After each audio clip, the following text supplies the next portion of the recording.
22nd Congressional District race between incumbent Republican Claudia Tenney and Assemblyman Anthony Brindisi. Each has agreed to come in studio this morning on Election Day ahead of this busy day ahead for an exclusive in-studio interview. Each gets 4 minutes. Jill will be timing those 4 minutes, answering the same set of questions.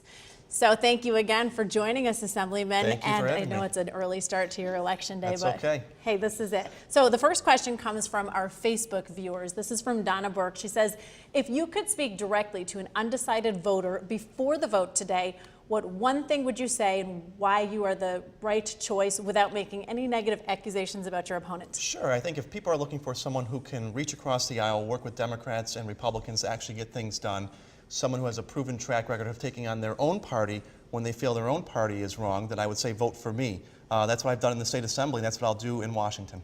Okay, very good. And another question, we have one that Jason actually gave us. Do you believe in this political climate that we're in, that it's necessary to attack an opponent instead of running on your own record? No, so this is like kind of in response to a lot of the political ads that a lot of people have said they're just tired of seeing this year. Well, I can speak for the ads that we've put out there and that I've paid for my campaign. We've featured Republicans that I've worked with on a local level to bring jobs to the area. We have featured a volunteer firefighter who's a Republican who has talked about some of the cancer benefits I got for volunteer firefighters. We have ads that feature my children. So I'm really trying to put out a positive message about bringing people together, working on issues like health care, on tax reform, on the economy. That's what I want to focus on. And of course, there's a lot of outside sources too, but that's sometimes beyond our control. Okay, and then going to campaigning, like who were you targeting in the campaign effort? It's been said millennials are a tough crowd to crack. So how did you go about, campaigning and kind of getting the attention of millennials, getting them out to vote? Well, we've really been targeting everybody. I've been showing up in all corners of the congressional district, doing open town hall meetings, talking to voters, listening to what concerns they have. Specifically with young people, I've been doing a lot of college tours around the district. We have great colleges and universities in this region, and I've been showing up talking about things like student loan debt and what Congress should be doing to tackle that problem, talking about the environment, issues that young people care about, net neutrality, making sure we have a free and open internet. So that's what I'm hearing a lot from young people, but they're concerned about health care and jobs as well. Sure. Now, if you win the seat and if you're elected to this seat, what is the first item on your agenda when you get to Washington? Well, I think we have to work on our health care problem that we have in this country. We have to make sure that health care and health insurance is affordable for everybody and is accessible for everybody in this country.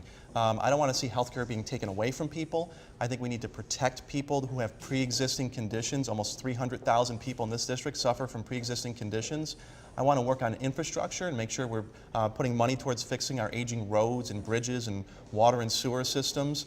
I think we have to tackle corruption and campaign finance down in Washington. I believe there's way too much money in politics these days, and it's many times people down in Washington are putting the interests of these big corporations ahead of the voters in their districts. So we need to really go after ethics reform, corruption, and campaign finance reform as well.